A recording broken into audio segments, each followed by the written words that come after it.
eu continuo me chamando José Edson. Eu não sei de você, mas de mim Deus teve muita dó, né?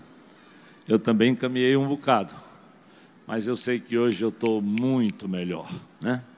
E por isso hoje nós vamos falar sobre gratidão, uma virtude muito ensinada e pouco praticada. Mas antes de abrir o texto e orar, eu queria primeiro orar especificamente, né, por duas situações. Nós temos uma garota dessa igreja chamada Amanda, que está numa UTI e que carece das nossas orações, filha do irmão Marcelino. E eu quero orar também pela Lara. Lara é a filha do Orlando, menina linda, garota preciosa. E essa semana ela vai ter que se submeter a uma cirurgia bem delicada na sua própria coluna, por uma deformidade que ela já nasceu e congênita e que precisa ser arrumada. Então eu quero que você se junte a mim nessa hora, orando por essas duas situações, tá certo? Deus, eu quero entrar na Tua presença porque eu sei que Tu és o Deus de toda graça, de todo poder, o Deus que ouve o nosso clamor, que nos responde, Senhor, porque o Senhor é gracioso, porque o Senhor é bondoso e quer sempre o melhor para nós. E por isso eu quero Te apresentar, Deus, essa jovem e essa criança, a Lara e a Amanda, para que o Senhor coloque a Tua boa mão lá na Amanda, que já está numa UTI. E pela Lara, que essa semana se submeterá a essa cirurgia tão delicada. Deus, obrigado, porque o Senhor é um Deus fiel, que já tem cuidado de tantos de nós na enfermidade. Eu estou aqui alegre de encontrar o doutor Amarílio de novo, sabendo como o Senhor tem cuidado dele durante também a sua recuperação e tantos outros irmãos. E eu quero interceder por essas duas jovens, para que o Senhor coloque a Tua boa mão, Deus, e nos abençoe nesse instante, enquanto nós vamos aqui ler a Tua palavra. Amém? Em nome de Jesus. Vamos ficar de pé e vamos ler um texto bem clássico quando o assunto é gratidão, que é o texto de Lucas, capítulo 17. Lucas, capítulo 17, abra sua Bíblia lá no Novo Testamento, né? Evangelho segundo Lucas, e nós vamos ler do versículo 11 ao versículo 19. Diz assim a palavra de Deus: a caminho de Jerusalém, Jesus passou pela divisa entre Samaria e Galiléia. Ao entrar num povoado, 10 leprosos dirigiram-se a ele. Ficaram a uma certa distância e gritaram em alta voz: Jesus, mestre, tem piedade de nós. Ao vê-los, ele disse: vão mostrar-se ao sacerdote. Enquanto eles iam, foram purificados. Um deles, quando viu que estava curado, voltou, louvando a Deus em alta voz. Prostrou-se aos pés de Jesus e lhe agradeceu. Este era samaritano. Jesus perguntou: não foram purificados todos 10? Onde estão os outros 9? Não se achou nenhum que voltasse e desse louvor a Deus, a não ser esse estrangeiro? Então ele lhe disse: levante-se e vá, a sua fé o salvou. Podem se assentar, queridos.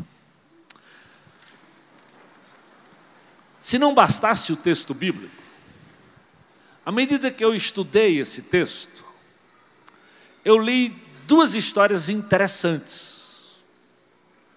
Diz uma história que um empresário americano, chamado André Carnegie, deixou $1 milhão para um parente seu.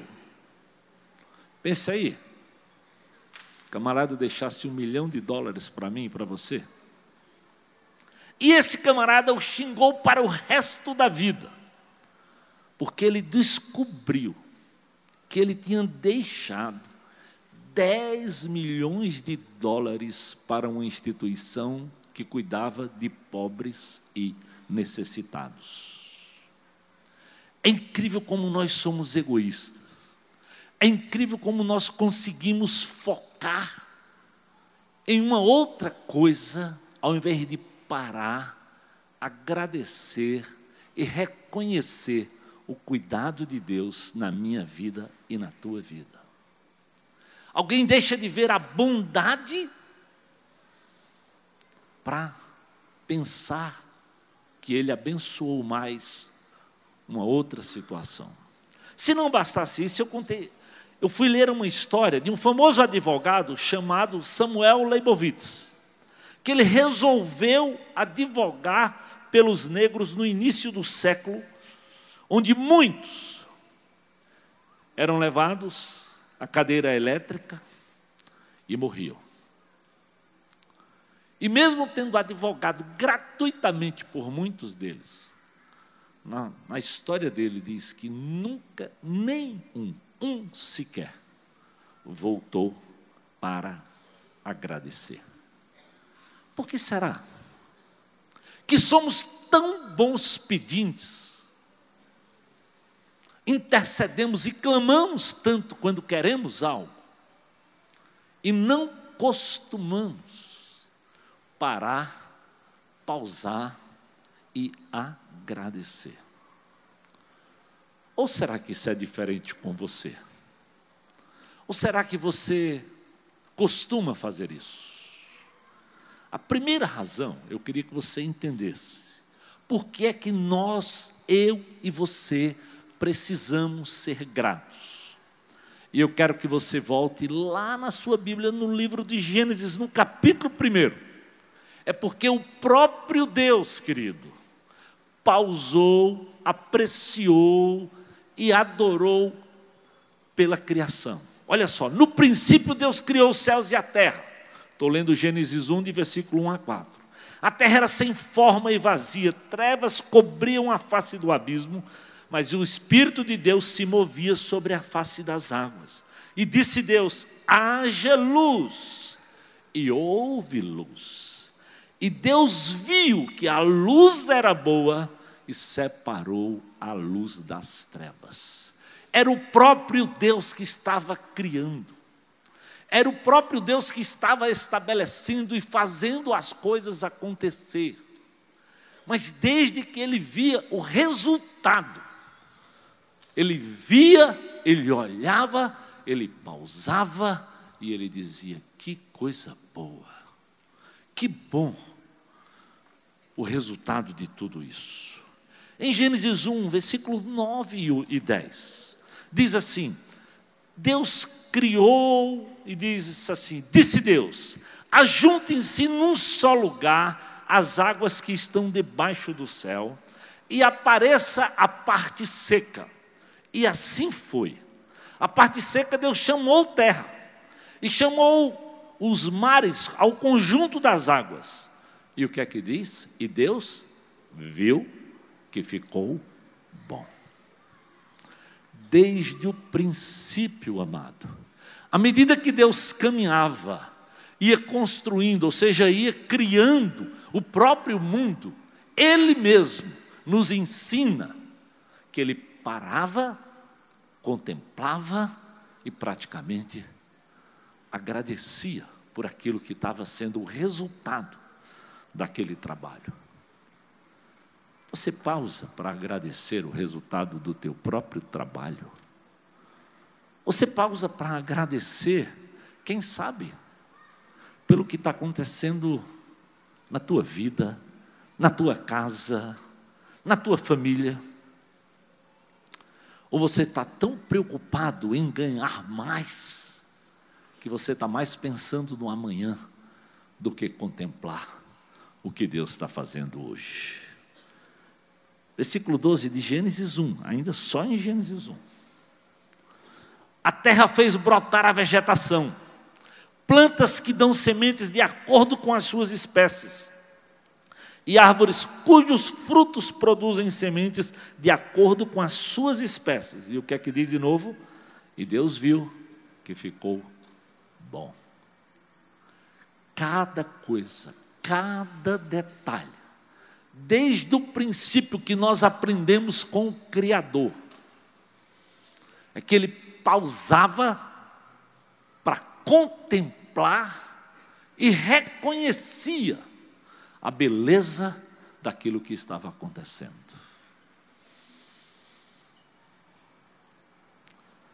Não fica por aí, né?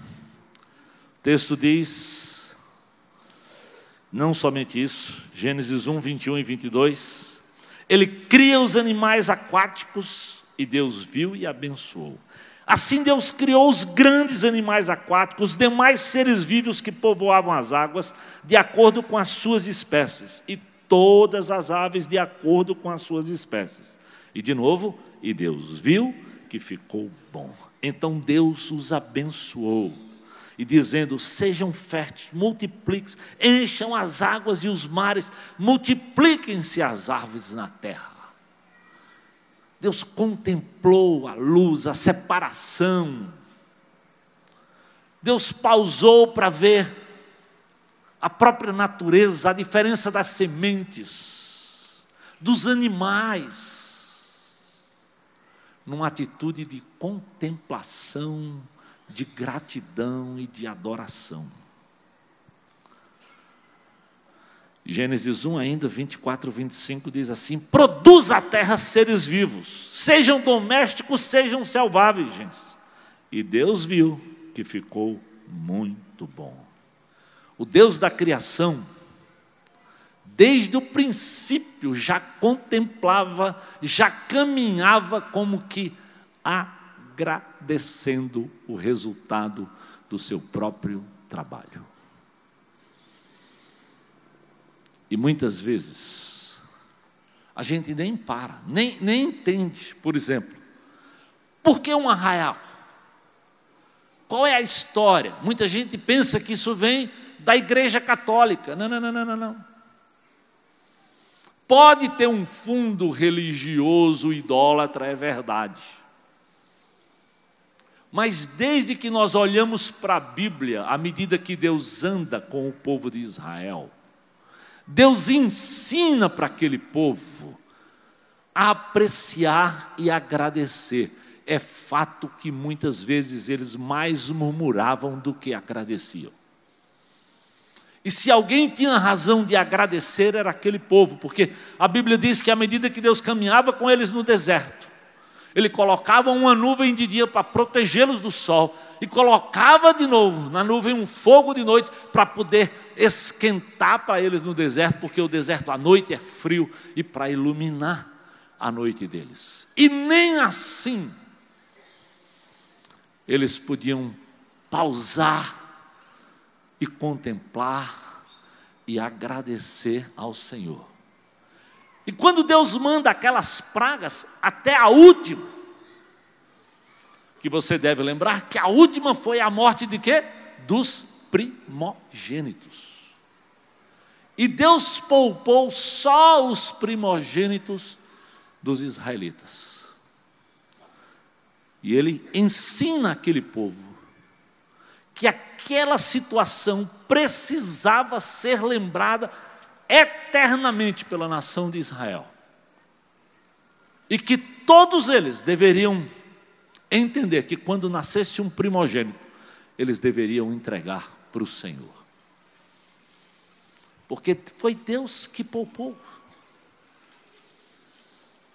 Eu acredito que talvez isso era e foi muito difícil, levar o primogênito para o templo, para agradecer e para entregar. Mas Deus fez isso para tentar ensinar aquele povo a importância de que eu e você precisamos perceber o cuidado de Deus, como Ele está agindo ao redor da tua vida e da minha vida. Quando Deus cria o próprio homem, ainda voltando para o Gênesis, Ele diz, Ele viu que tinha ficado muito bom. E ainda o que é que Ele diz? Ele abençoou, santificou e aí descansou. Que coisa!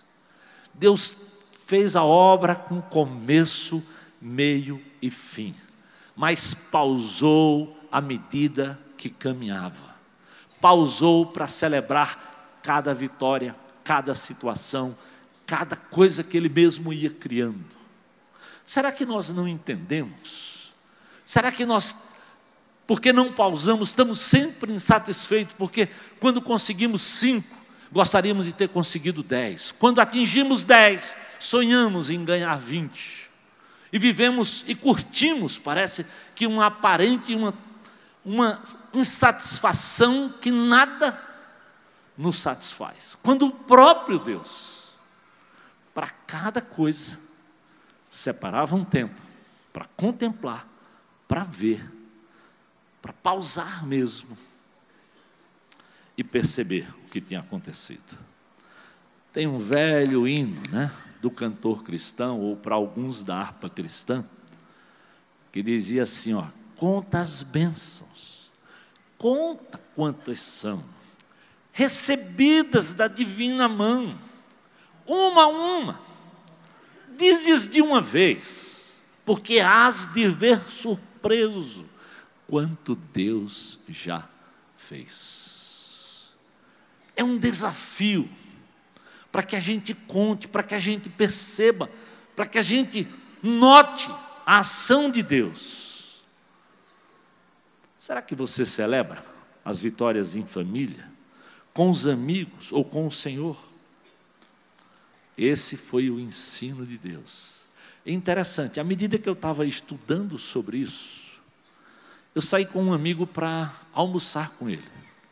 E ele me contou uma história que me abençoou muito. E eu convidei ele, Paulo, vem aqui contar para nós uma coisa interessante, justamente no tempo que eu estava estudando sobre isso. E eu quero que ele partilhe com você o que Deus fez na vida dele. Boa noite, igreja. Me chamo Paulo Eduardo. Estou aqui para contar uma história que começou há 25 anos atrás. Volto ao ano de 1994. À época eu estava com 15 anos de idade. Tive nesse ano a oportunidade de morar em um outro país. Morei com uma família local.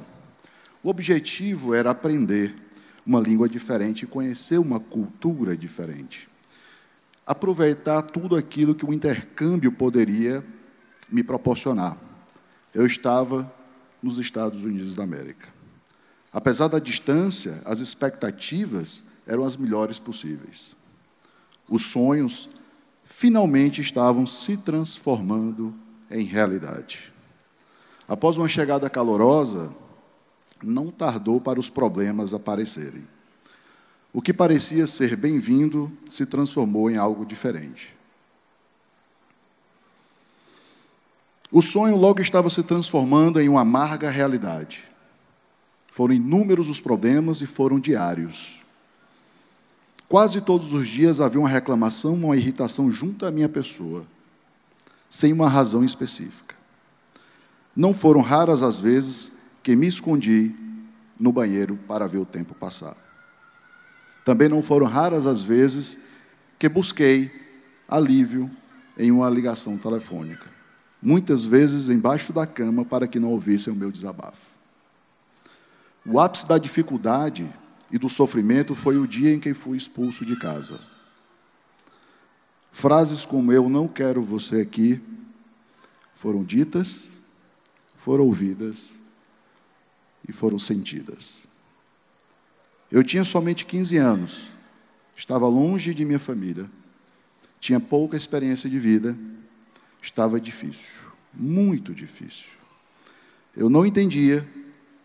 Eu jamais havia dado motivos para que houvesse uma única reclamação. Mesmo passando o que passei, jamais havia desrespeitado quem quer que fosse. Buscava entender o que não era possível, mas sim sair de casa. Saí sem rumo. Não sabia o que fazer, não sabia para onde ir. Mas poucos minutos depois, fora de casa, fui resgatado por um dos membros da família, prometendo-me que as coisas seriam diferentes. Como eu não queria desistir, eu retornei.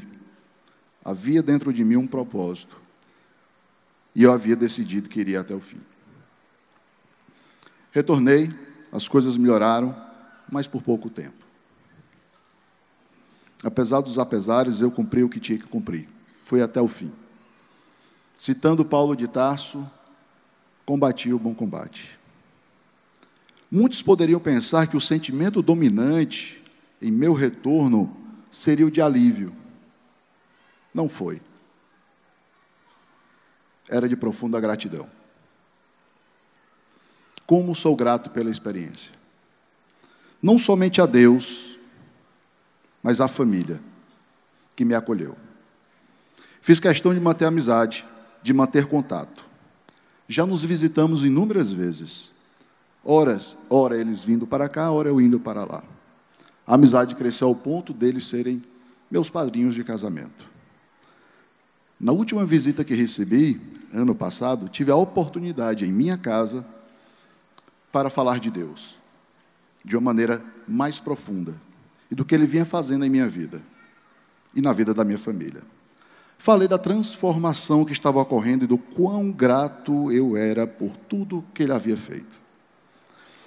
Nessa mesma noite, após sair da minha casa, 25 anos depois do primeiro contato com aquela família, e por tudo que aconteceu, eu recebo uma mensagem. Era um profundo e sincero pedido de perdão por tudo que tinha acontecido. A primeira coisa que veio à minha cabeça foi: que Deus maravilhoso. Fiquei em silêncio por alguns minutos. Sabe qual foi a minha resposta? Retornando à mensagem, eu disse que o perdão que hoje era procurado já havia sido liberado a cada manhã seguinte em que os problemas haviam surgido. E que o sentimento que eu nutria não era outro senão de profunda gratidão. Disse que o perdão já havia sido dado há mais de 25 anos e que hoje eu ainda era grato e continuo e sempre serei grato. Disse que o fato deles terem me recebido e terem me dado essa oportunidade tinha me dado a chance de sonhar mais alto. E repeti: eu sou grato por tudo. Muito obrigado por ter me recebido. Passados alguns meses, tive a chance de visitá-los. Isso aconteceu mês passado. Pude me hospedar por 2 noites na casa deles. Na última, eu recebo o pedido para voltarmos a falar de Deus.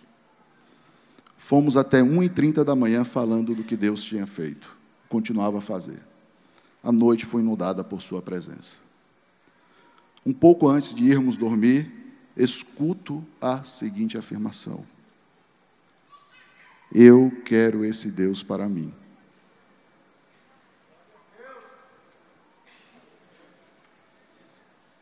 Eu quero isso para mim. Uma profunda alegria tomou conta de mim, e eu disse que essa era a melhor parte, e a parte mais fácil, e que era de graça. Bastava aceitar Jesus Cristo como Senhor e Salvador, confessando isso com sua boca. Fiz uma oração, fiz um apelo, e houve festa no céu.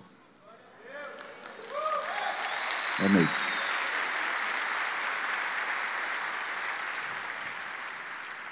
"25 anos. Talvez você tenha a sua história. Talvez esteja vivendo a sua história nesse momento. Mas antes de ser a sua ou a nossa história, é a história que Deus está escrevendo. Aprendi que a gentileza de hoje poderá ser a alma salva de amanhã. Por tudo, inclusive por esse momento que estou podendo compartilhar essa história, eu sou grato. Obrigado pelo silêncio.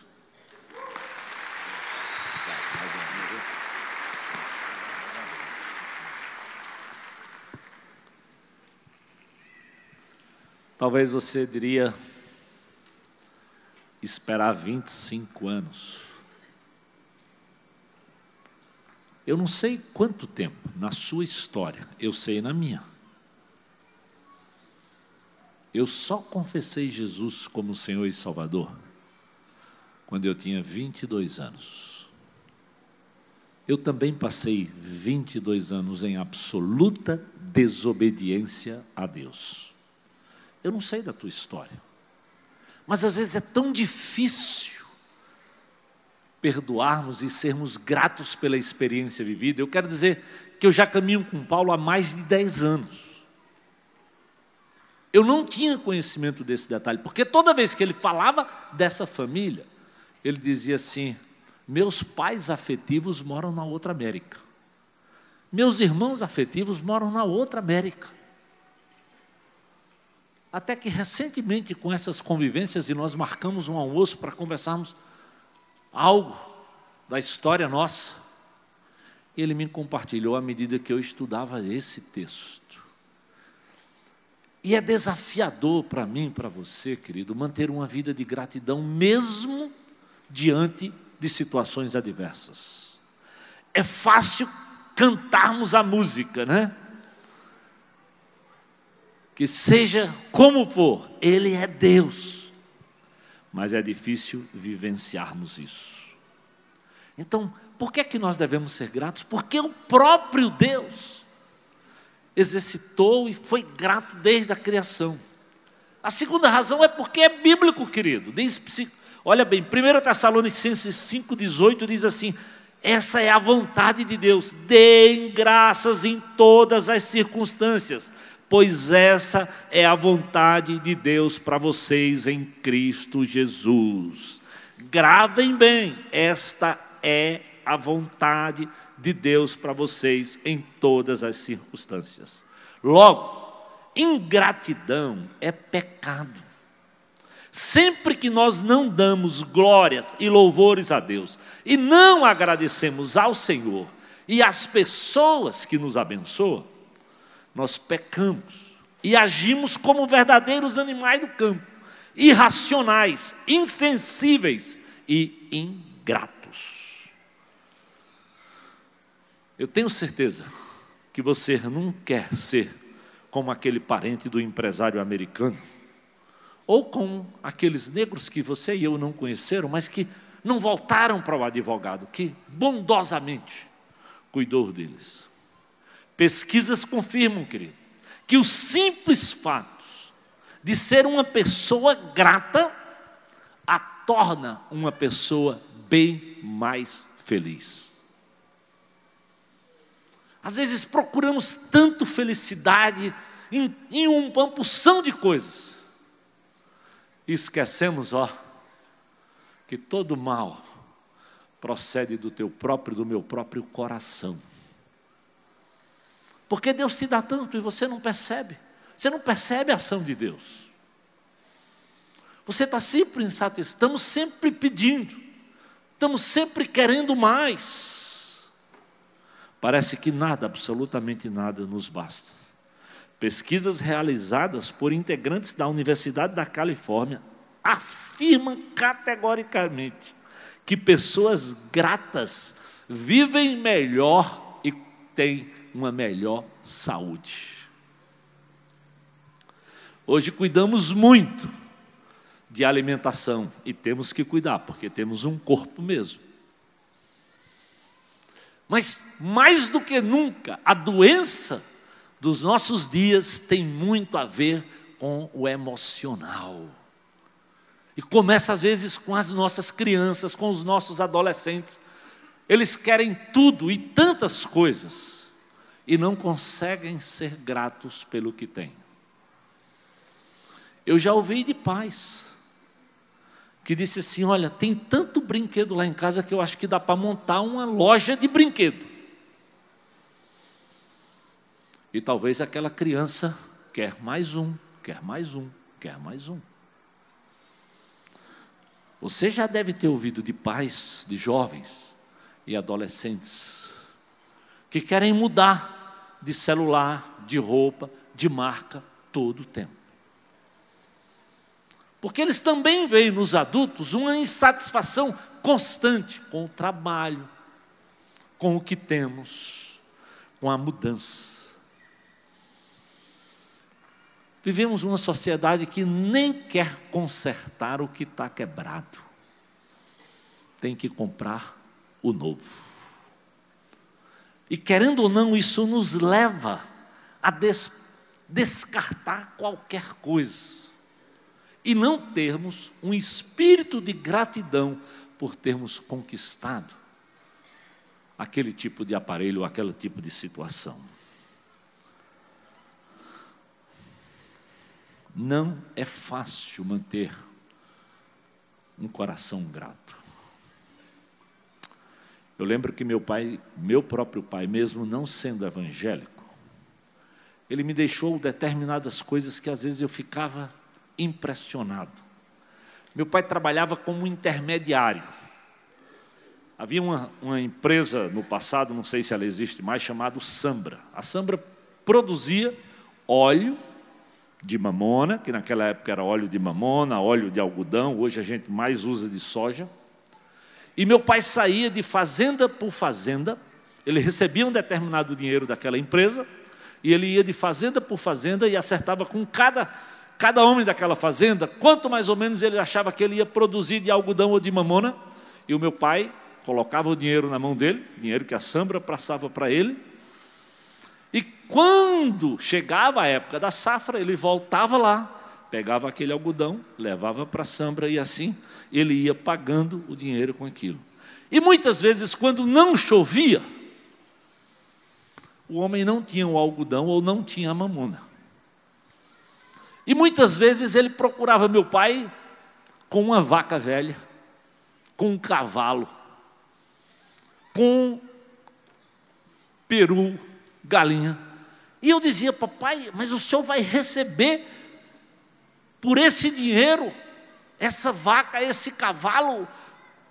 Ele dizia: meu filho, esse homem é tão honesto, é tão sério, que ele teve coragem de abrir mão da vaca que ele tira o leite, do cavalo que ele anda, da galinha que ele come para pagar a conta. Como é que eu não vou receber, meu filho? Mas como é que o senhor vai pagar? Ele disse: aí é outra história. Mas essa história aqui, eu tenho que agradecer a honra, o compromisso desse homem. Aquilo ficava muito na minha memória. Como meu pai conseguia buscar uma atitude de gratidão, mesmo numa situação difícil. Eu não conheço a tua história, você não conhece a minha, mas nós conhecemos o princípio da palavra de Deus, de um Deus que celebrou cada vitória, de um Deus que nos ensinou através do apóstolo Paulo e da igreja de Tessalônica. E diga-se de passagem que Paulo escreve a essas igrejas, são cartas da prisão. Tessalônica fica naquela mesma região de Corinto, que o Johan hoje citou, a região da Macedônia antiga, que hoje é a Grécia. Eu acabei de visitar todas essas cidades hoje, ou esses dias. Filipos, Tessalônica, Bereia, Corinto, estão lá como cidades. E naquela época era muita pobreza as igrejas. E Paulo diz, era no meio daquela profunda pobreza que eles conseguiam ofertar como gratidão ao que Deus era. Como é que é a sua vida, meu amado? Como é que está o seu coração? É claro que eu não sei o teu coração e você não sabe o meu, mas eu e você sabemos do princípio, do modelo de Deus, sabemos do desafio da palavra de Deus, de exercitarmos gratidão. Então, a famosa festa do arraial nada mais é do que o tempo da colheita do milho. E como eu disse, na nação de Israel, a época da colheita tem uma festa também chamada Festa dos Tabernáculos, onde eles tinham que subir para o templo e agradecer, e eles passavam 7 dias montando tendas e celebrando pela colheita. Deus estabeleceu a Páscoa para que eles nunca esquecessem a preservação do primogênito. Então, há inúmeras demonstrações que às vezes nós não captamos e não percebemos. E nutrimos tanta insatisfação, tantos sonhos, ou focamos tanto no que não conseguimos, que não percebemos o quanto Deus já fez.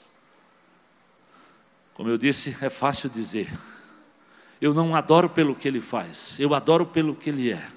Mas na hora de viver, haja o que houver, sempre será Deus e eu agradecerei. É difícil. Mas olha só por que isso faz sentido. Porque esse Deus que a Bíblia fala, Ele além de Criador, Ele é o Deus cuidador da tua vida e da minha vida. Se Ele não tivesse soprado sobre o homem, sobre mim e sobre você, do fôlego da vida, meu amado, nós não teríamos vida. Se Jesus não tivesse ido àquela cruz e pago o preço, você e eu não teríamos nenhuma esperança de salvação e de que os nossos pecados fossem perdoados. É por isso que o salmista nos ensina que até quando você e eu passarmos pelo vale da sombra da morte, ele diz o quê? Ele estará comigo e contigo. Não tenha medo. O bom pastor está lá. O que é que Jesus diz para nós? Talvez eu acho que você às vezes não percebe. Ele diz, eu vou, mas eu vou deixar o Espírito Santo de Deus para lhe consolar, para lhe confortar. O que é fruto do Espírito? Percebe aí, do Espírito. Alegria, paz, bondade, longanimidade, domínio próprio, mansidão. Só coisa boa. Isso não vem de vós, não vem do Zé, vem do Espírito de Deus que habita em mim e habita em você quando você entrega sua vida para Jesus. Será que precisamos de coisas materiais para sermos gratos a um Deus tão grande, que nos chama de filho, que firma os nossos passos, que lá naquela cruz diz para mim e para você, está pago, está consumado, diz que eu sou filho amado, como eu disse, até quando eu passo pelo vale da sombra da morte. O que é que nós precisamos para ser gratos? É interessante que quando Paulo escreve aos Filipenses, lá no capítulo 2, ele diz assim, olha, seja a atitude de vocês a mesma de Cristo Jesus. E ele começa a dizer logo no versículo seguinte, qual foi a atitude de Jesus? Embora sendo Deus, não considerou ser igual a Deus. Era algo que ele não queria se apegar. Ele esvaziou-se a si mesmo. Ele veio a ser servo. Tornou-se semelhante a homens. Sendo encontrado em forma humana, humilhou-se a si mesmo. Foi obediente até a morte, morte de cruz. É por isso que Deus o exaltou à mais alta posição. E lhe deu o nome que está acima de todo nome, para que ao nome de Jesus se dobre todo o joelho nos céus, na terra e debaixo da terra. E toda língua confesse que Jesus Cristo é o Senhor, para a glória de Deus Pai.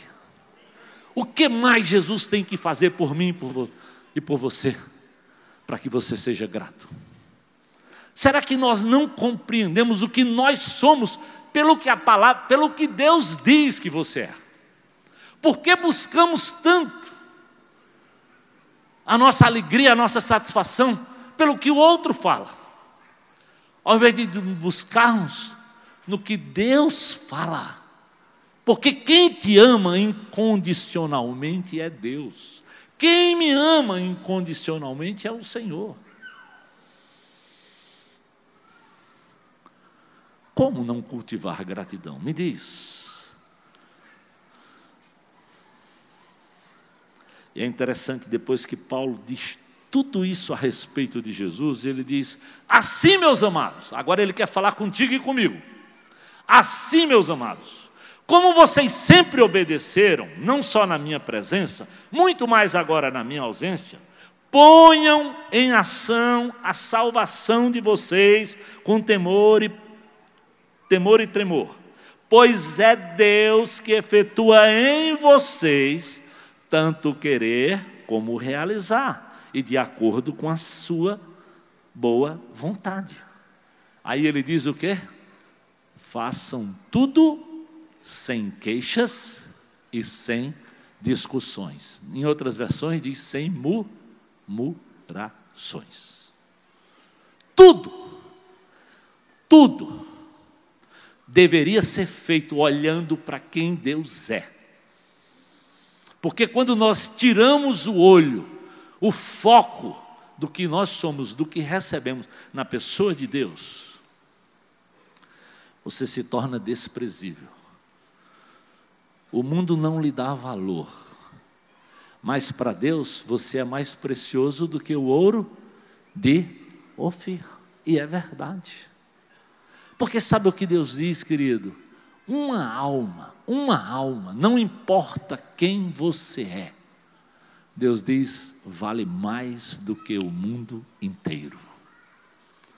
E meu amado, isso faz todo sentido, porque esse mundo vai passar, a Bíblia me diz isso claramente, mas uma alma é eterna. Ou vamos para a presença de Deus, ou seremos lançados no lago de fogo.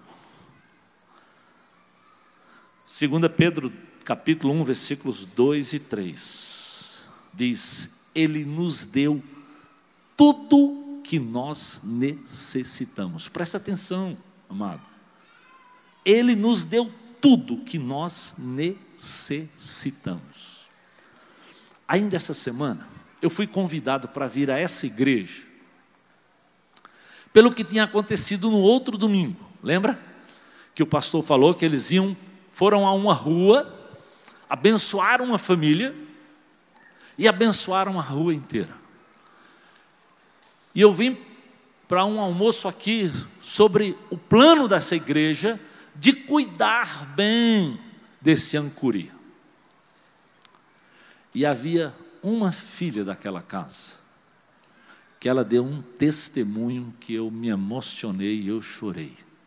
E eu pedi para os meninos gravarem com a família a gratidão dela por aquilo que aconteceu, para que você tenha ideia do que eles celebram com tanta alegria por aquele espaço que Deus estava dando, pelo que foi feito por irmãos e através da vida dessa própria igreja. Solta o vídeo aí para você perceber. Estamos já terminando.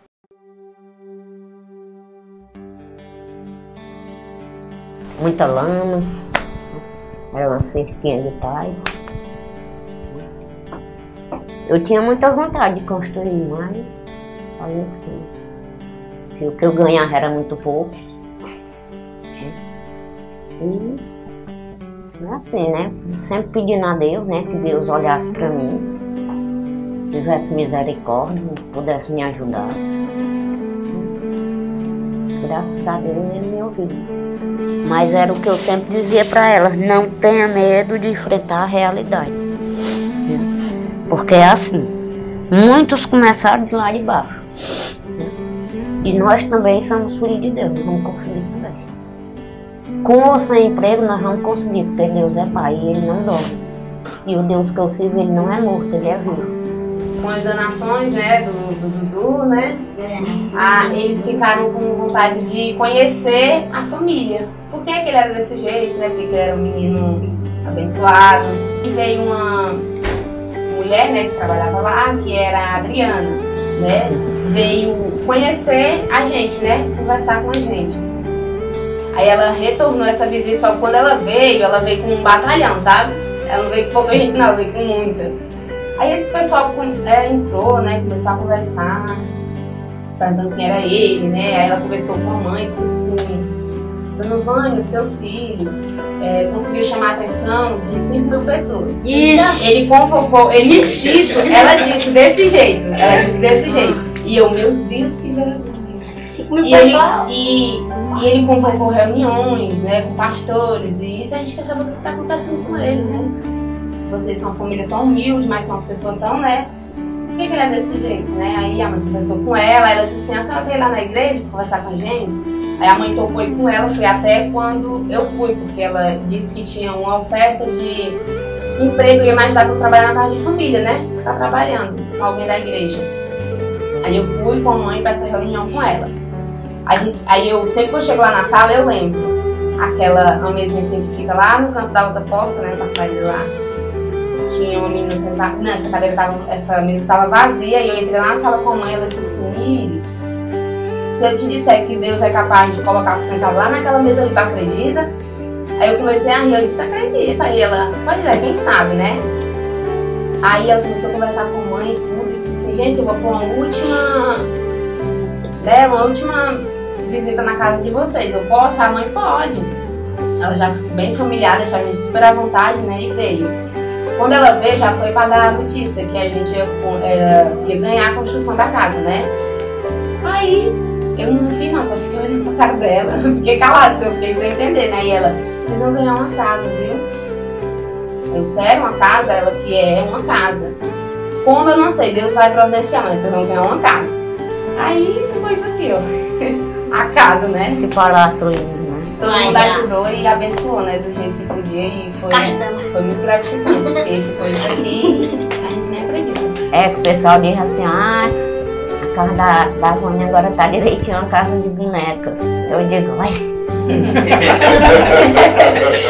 Muito obrigada, que Deus abençoe cada vez mais, que tudo que eles tenham doado para mim, que seja em dobro que vai para eles novamente. Para eles ajudar muito mais, porque eles têm um coração enorme. A gente tem que ser grato por tudo. Grato se a gente tem uma casinha humilde, grato se a gente tem o que comer hoje, grato se a gente não tem o que comer, grato por acordar, grato por levantar, grato por andar, por falar, grato por tudo. E é isso, gratidão é sempre agradecer a Deus por tudo que Ele faz, por tudo que Ele presencia na nossa vida.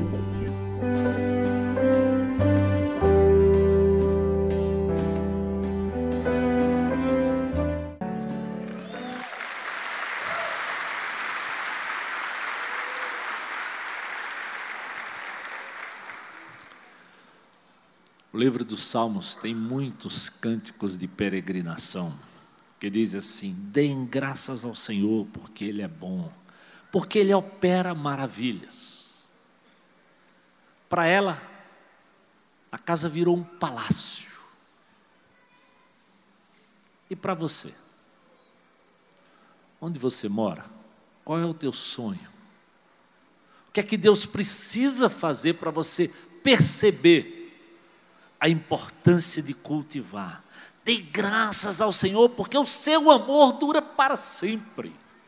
Não é só pela casa, não é só pela situação, é porque o amor de Deus já foi derramado. Nós temos valores no Senhor que são muito maiores do que uma casa, um carro, um emprego, dinheiro no banco. Confesso, querido, que eu oro ao Senhor para que Ele crie em mim um coração agradecido, que mais perceba o quanto recebo do que aquilo que eu gostaria simplesmente de ter.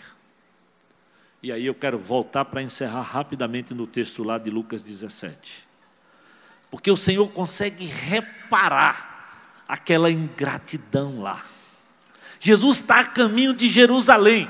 Eu quero que eles mostrem aí o mapa só para você entender o que acontece nesse momento, né? Quando Jesus decide sair da Galileia e ir para Jerusalém. Vê só o mapa. Lá está a Galileia, no meio do caminho está Samaria, lá em cima no vermelho está o quê? Jerusalém. Está dando para todo mundo ver? Samaria era uma região que eles tinham como um lugar desprezível, porque moravam judeus que tinham se casadas com mulheres não judias, e eles consideravam gente de segunda categoria só porque não eram legítimos judeus. E, consequentemente, ia para Samaria praticamente o que eles não queriam. Sabe o que é uma coisa que eles não queriam? Leprosos. Porque a lepra, para o judeu, muitos deles, eles achavam que aquilo veio lá do Egito. Era uma das pragas que veio lá do Egito. Então, o leproso tinha que ser, e a lei diz lá, se você ler Levítico 13, o leproso tinha que ser isolado. Então, o que é que o judeu fazia para ir da Galiléia? Ele passava do lado, olha só o caminho vermelho, para evitar Samaria.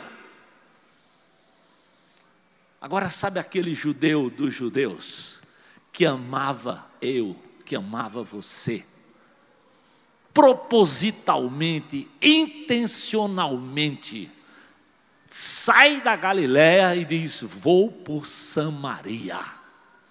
Sabe por quê, querido? Jesus veio buscar um pecador perdido como eu, veio buscar um pobre leproso que já era considerado isolado. Entende o amor de Deus, entende porque Jesus não podia compreender, e talvez ele não pode compreender porque que alguém pecador como eu não consigo ser grato. Que ele foi para Samaria, foi lá para o sertão de Pernambuco. Meu amado, eu fui criado num lugar, eu já disse isso aqui, não tinha posto de saúde, não tinha médico, não tinha enfermeiro, não tinha farmácia, coisa que em Fortaleza tem em toda esquina, que dá até raiva. Lá não tinha nem farmácia. Asfalto nem me fale. Às vezes o pessoal diz assim: pastor, você não vai andar de rally não? Eu digo: rapaz, a vida inteira eu já andei no buraco. Agora eu sou doido para andar de asfalto. O pastor Armando foi criado em São Paulo, coitado. Ele só andava em armário. Então hoje ele gosta de rally. É a realidade de cada um, né? Então eu só andava de caminhão no buraco. Era atolando direto. E caminhão velho quebrava muito. Pense aí. Então hoje, quando eu olho, eu digo assim: Deus, eu já disse para vocês várias vezes, não é brincadeira não. Pela graça, Deus, minha mãe decidiu não me ter com uma parteira. Porque é o tamanho da cabeça. Precisou de um médico, e ela, graças a Deus, tinha ido para a cidade. E tinha um médico que me tirou a fórceps. Eu estou vivo pela graça de Deus, eu tenho certeza absoluta disso. Deus não me amou quando eu tinha 21 anos, não, querido. Ele me amou eu lá, antes que eu nascesse, é o que a Bíblia me diz. E eu quero ficar com o que a Bíblia me diz. Ele me amou antes da fundação do mundo em Jesus Cristo. Como é que eu não vou ser grato? Então Jesus vai para Samaria propositalmente. E eu quero dizer, não foi você nem eu que marcamos o encontro com Jesus, não, querido. É Ele que marca o encontro, é Ele que cruza no teu caminho. É Ele que vai atrás de você. E Ele foi atrás desses leprosos. Enquanto os judeus, e presta bem atenção, como Ele deixa isso muito claro. Foi lá e vai ao encontro dos pobres leprosos. Ao entrar num povoado, diz o texto, não diz nem o nome, porque talvez era exatamente o que eu morava. Pequeno, sem nome, sem muros, porque onde os leprosos moravam, tinham que ficar isolados, sem proteção, terra de ninguém. E 10 daqueles, talvez muito mais de leprosos, mas pelo menos 10 vieram ao encontro de Jesus. E quando vieram, gritaram em alta voz. E olha como eles gritam: Jesus, mestre, tem piedade de nós. Com certeza eles já tinham ouvido quem era esse tal de Jesus. Talvez eles estavam espantados. Jesus aqui em Samaria, perto de nós. pobres leprosos. É mais ou menos como você dizer assim: ó, Neymar hoje vai jogar lá na Barra do Ceará. O que tinha de menino correndo para lá, você não tem ideia. Ouviram? Ele ia tá passando por lá. Tem piedade.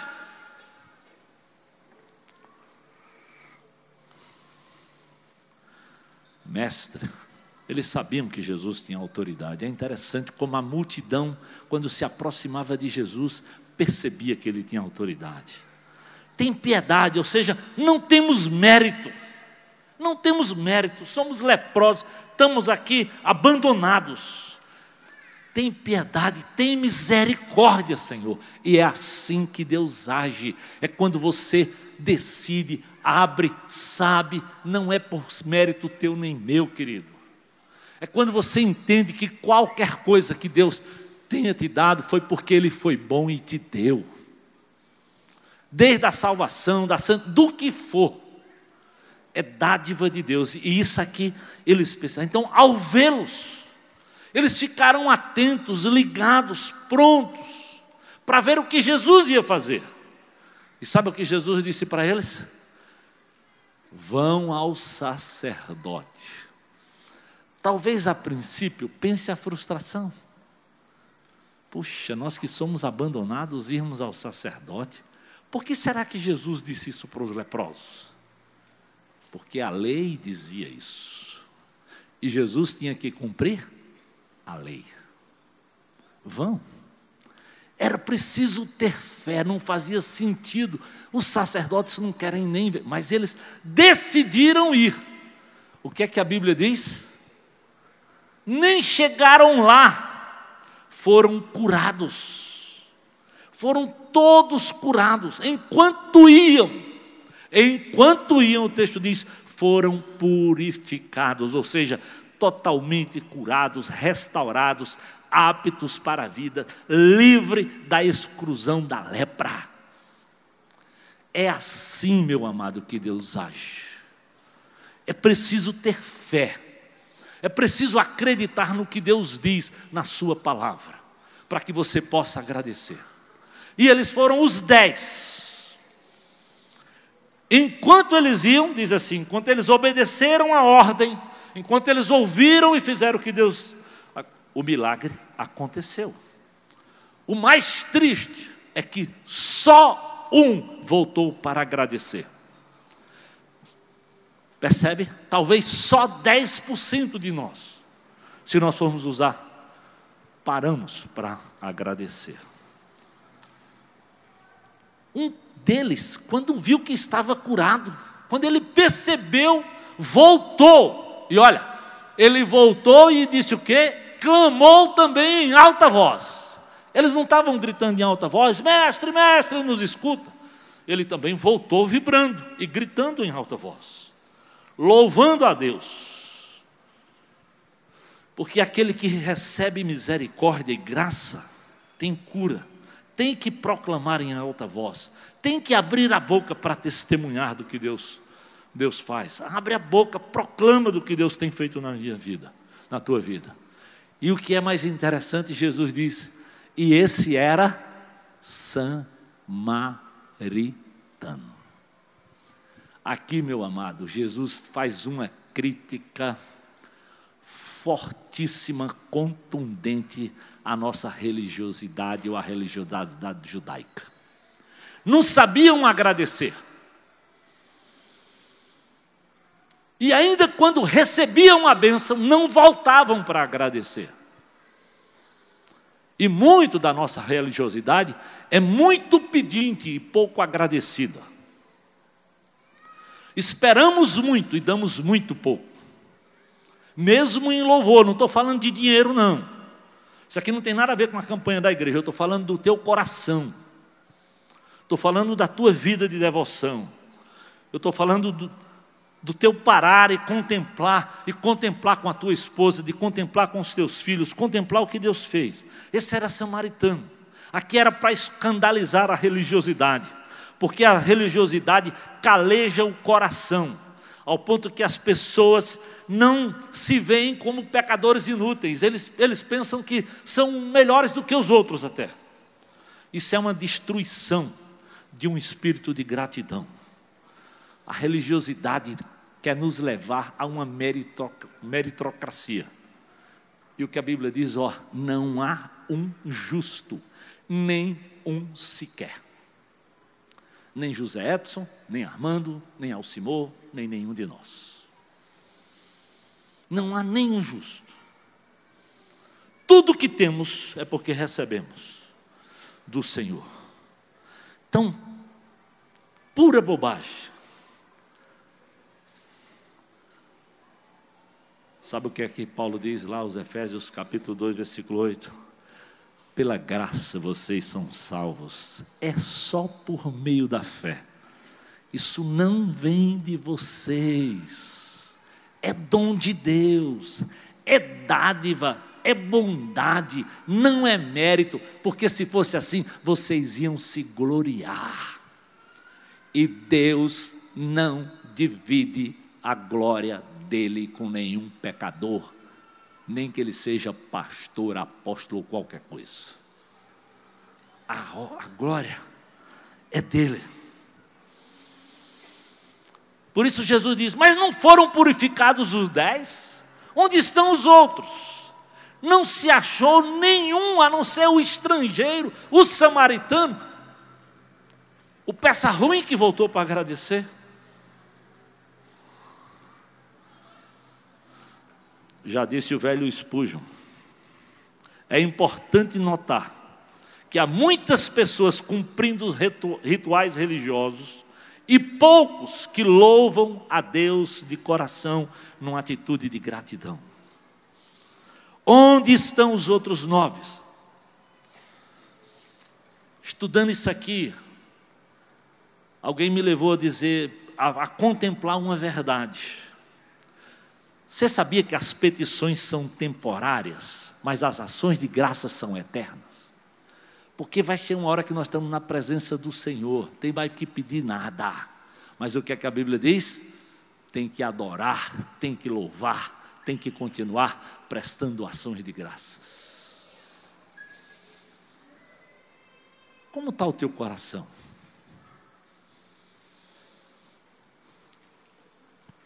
Que prática você tem tido com sua família, com você mesmo, diante de Deus? Essa igreja nos ensina e nos desafia a voltar a abrir esse livro todo dia, para ouvir a voz de Deus, mas para falar com Deus, para externar gratidão, porque essa é a vontade de Deus em Cristo Jesus. Porque não é possível que nós somos tão religiosos, que acreditamos tanto na nossa bondade, que não voltamos para a fonte, para dizer, obrigado Senhor, eis-me aqui. Eu espero, meu amado.